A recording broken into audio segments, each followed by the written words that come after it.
Jika Anda ingin mencapai sesuatu yang besar dalam hidup ini, atau ingin memiliki hidup yang bermakna, apa yang akan Anda lakukan? Mungkin pertama-tama Anda harus menetapkan tujuan hidup atau visi dan misi hidup Anda. Kemudian menjabarkannya dalam sasaran-sasaran jangka panjang, jangka menengah, jangka pendek, dan seterusnya.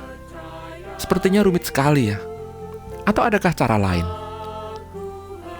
Seorang pemuda berusia 23 tahun menuliskan keyakinan hidupnya ke dalam sebuah puisi yang diberinya judul My Creed, Credoku, Pengakuanku atau Keyakinanku. Puisi ini berisi 8 baris kalimat yang terbagi dalam 2 stansa atau bait, dan semuanya diawali dengan frasa I would atau aku akan. Saya akan membacakan puisi ini dalam bahasa Indonesia, sementara Anda dapat membaca teksnya dalam bahasa Inggris di layar. Aku akan setia karena ada yang mempercayaiku.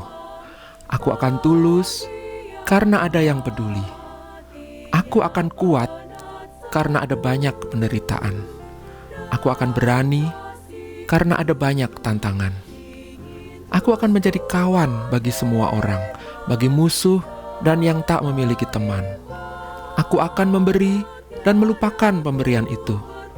Aku akan rendah hati karena aku tahu kelemahanku. Aku akan menghormati, tertawa, dan mengasihi dan mendukung. Pemuda itu bernama Howard Arnold Walter. Ia lahir di New Britain, Connecticut pada tanggal 19 Agustus 1883. Segera setelah lulus dari Universitas Princeton, dia berlayar ke Jepang untuk mengajar bahasa Inggris di Universitas Waseda, Tokyo selama 1 tahun. Di sanalah ia menuliskan puisi tersebut dan mengirimkannya kepada ibunya yang berada di Amerika. Ibunya yang sangat terkesan dengan puisi tersebut segera memuatnya di majalah Harper's Bazaar. Beberapa tahun kemudian, seorang komposer yang bernama Joseph Yeats Peck, yang pada waktu itu sudah berusia 67 tahun, membaca puisi tersebut dan terinspirasi untuk mengubah sebuah melodi khusus untuk puisi itu.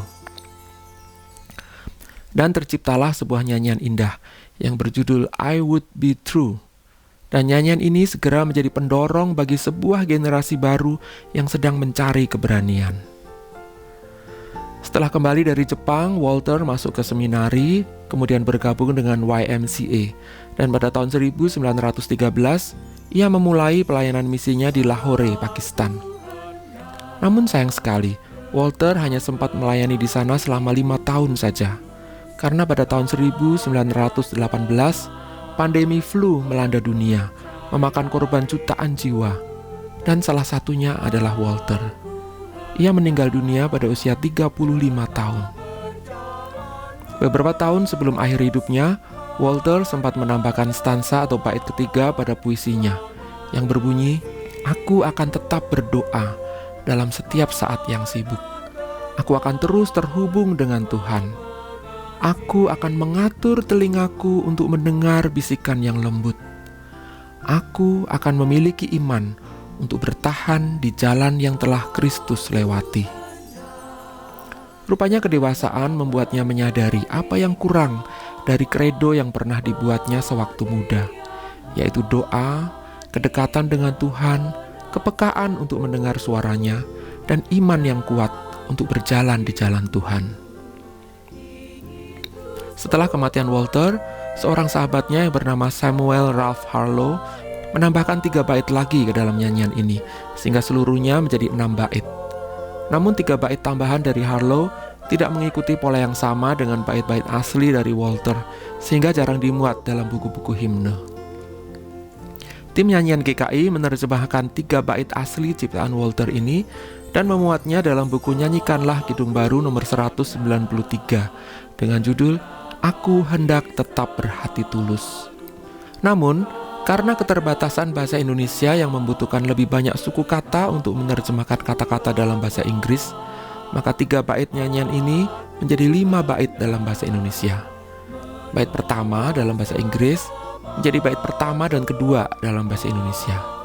Bait kedua menjadi bait ketiga dan keempat, dan setengah dari bait ketiga menjadi bait kelima. Dari 12 frasa I would, 9 diantaranya diterjemahkan menjadi aku hendak dan 1 menjadi ingin. Sementara 2 lagi tidak diterjemahkan ke dalam bahasa Indonesia.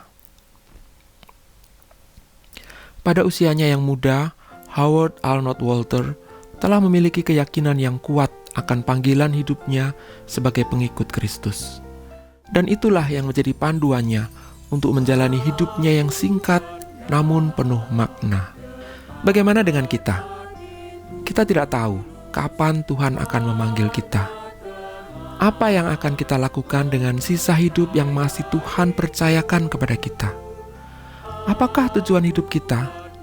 Dan bagaimana tekad kita untuk menjalaninya?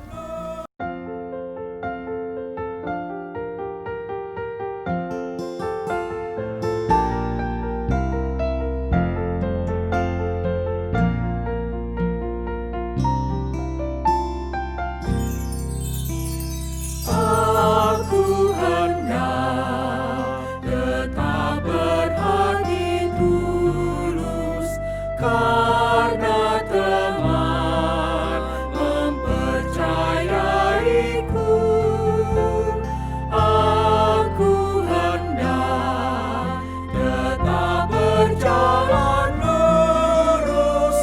Karena teman telah mengasihiku, karena teman telah mengasihiku.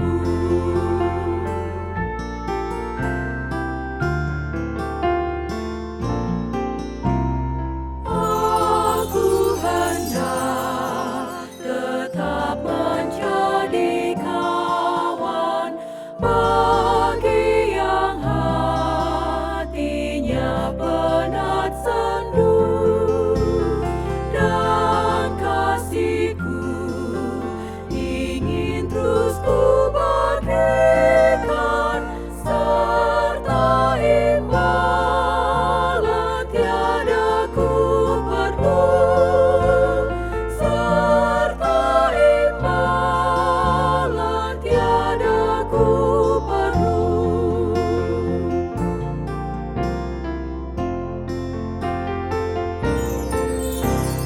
Aku hendak rendah hati selalu, karena ku tahu betapa ku lemah. Aku hendak menolong sesamaku.